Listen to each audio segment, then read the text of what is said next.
54-year-old Sergeant Darrell Cross was hospitalized on March 25th. Cross says what got him through the tough times is knowing that his wife of over 20 years and a community of court officers were waiting for him to come home.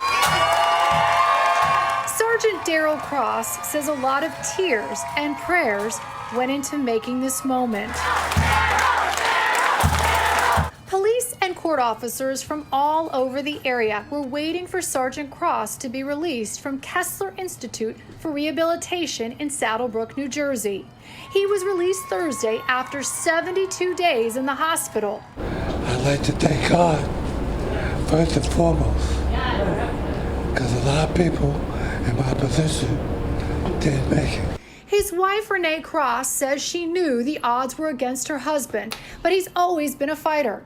Sergeant Cross has worked at the Bronx County Courthouse for over 20 years and was involved in rescue and recovery on 9/11.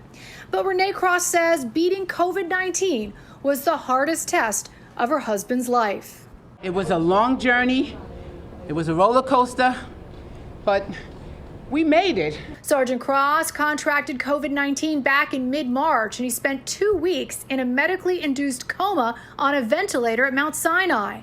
After 2 weeks, Sergeant Cross finally came out of that coma and transferred to a New Jersey facility. The day he woke up, the first thing he said to the nurses, "How's my wife?"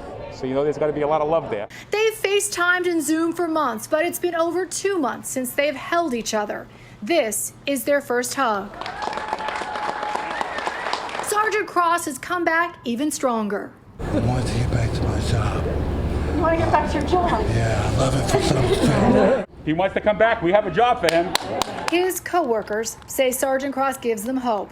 And it's an example of how to beat COVID-19 with courage and proof that love does conquer all. I'm just going to be so glad that my home is not going to be empty anymore.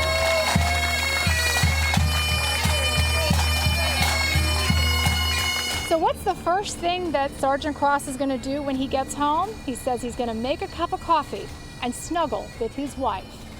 In Saddlebrook, New Jersey, Monica Morales, Pix 11 News.